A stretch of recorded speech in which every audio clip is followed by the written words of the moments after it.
Here's a great activity that I would recommend you viewers to do at home, and that's to come and visit a park such as this one, the Paradise Wildlife Park. It's very close to London, didn't take us long to get here at all.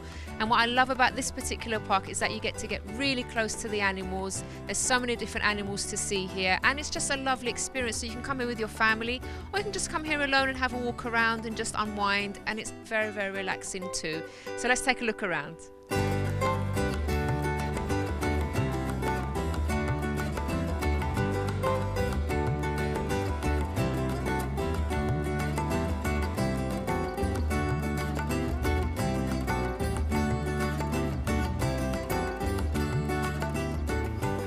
So this is Aaron, everyone. We've seen him on the show before. Hi. Hi, Aaron. How are you? Very good, thanks. Yourself? I'm good. Who's this? Good. This is Gimli, and Gimli is a bearded dragon. Okay. So what I'm going to do, I'm just going to pop Gimli on your t-shirt here.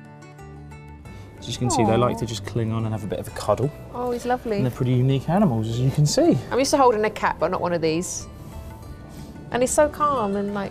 Yeah, they generally are. You'd be surprised. Bearded dragons actually make pretty good pets. Nowadays, there's I believe there's over 1 million of them being kept in the UK now as pets, because they make very good substitutes for things like cats and dogs. He's if really you haven't got the time, well. then yeah. I mean, the thing is about reptiles, where they're cold-blooded, you need to keep them in warm environments. Yeah. So where we keep them in the vivs, we either have a heat mat or a heat lamp in order to keep their bodies nice and warm, because the warmer they are, the better their bodily functions generally tend to work. We always say that, you know, if an animal was going to bite you, you would generally tend to get a bit of a warning sign before they were going to do it. And 9 times out of 10, well, it is. If you do get bitten, it's down to human error. It's not the fact the animals. Okay, nice to meet you. Oh. Okay. Hello. So this is Biggie Smalls, or Smalls. So the reason we like to have a bit of fun with the reptile names, just because with reptiles, they don't necessarily tend to respond to names as much as things like the mammals and the birds might do. Yeah. So that's why we've got some funny names on the section. Now, yeah, with royal pythons, these guys actually originate from Africa.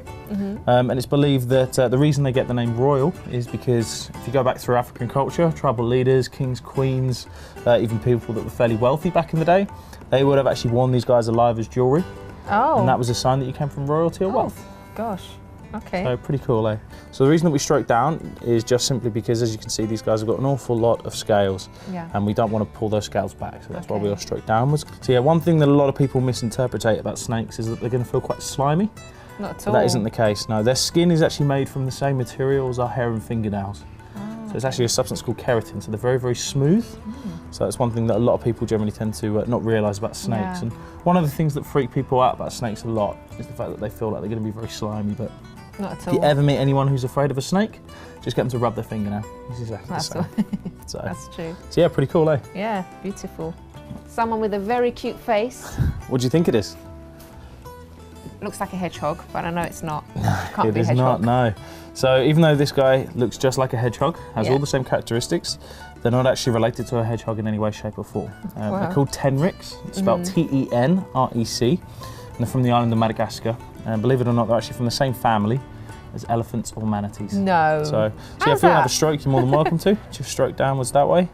And again, with their spikes are actually made from the same material as our hair and fingernails as well. Oh, okay. So keratin actually makes up an awful lot of animal substances, including things like rhino horn. So it does make you laugh when you listen to some of the reasons as to why a lot of animals are killed nowadays. Everything from your tenrecs all the way up to things like your rhinos, and they're using everything from the spikes all the way to the horns for various different medicinal purposes. They believe that things like this or things like rhino horn could cure cancer. Shows you how silly we're being, because when you think about it, we're just using our hair and fingernails to try and cure an illness, and it's not scientifically proven not to work. So it does make you laugh a little bit. But as you can see, very, very unique little animal. Yeah, he's gorgeous. To say the least. Aaron, thanks so much for letting us meet these lovely guests. That's all right. It's no drama. Just pleased you enjoyed it.